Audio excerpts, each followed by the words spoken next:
পদতলে কবি বালকেরা যত, শুনি তোর কণ্ঠস্বর, শিখিবে সঙ্গীত কত।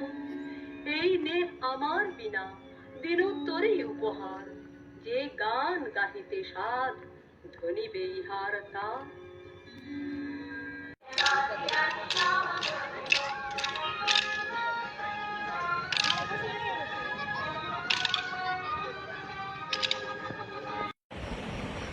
25শে বৈশাখ বিশ্বকবি রবীন্দ্রনাথ ঠাকুরের জন্মদিন।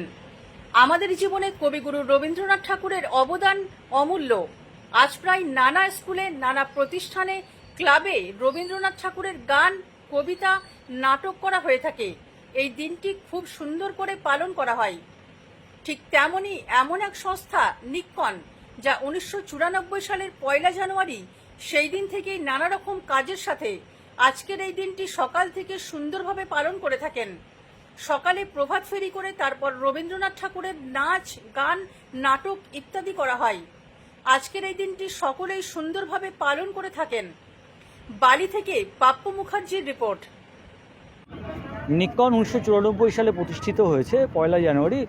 তখন থেকেই নিক্কন বিভিন্ন রকম কাজকর্ম করে চলেছে। নিক্কন প্রভাত ফেরি শুরু হয়েছে 1999 সাল থেকে। এটা আমাদের 25তম বর্ষ।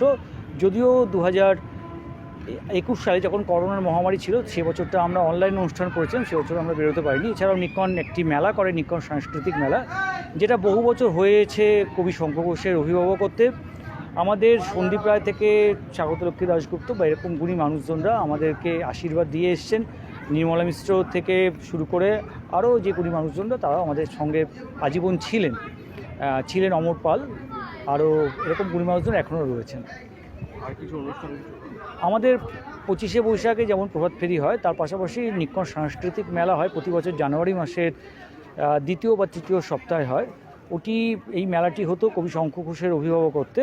প্রত্যেক বছর একটা বিষয়কে বেছে নিয়ে আর তার উপর আমরা বিভিন্ন দিক থেকে আলোকপাত করি। আমাদের শেষ বছরের বিষয় ছিল লোকসংস্কৃতিতে চোখ, তার আগের বছরের বিষয় ছিল লোকসংস্কৃতির ধান।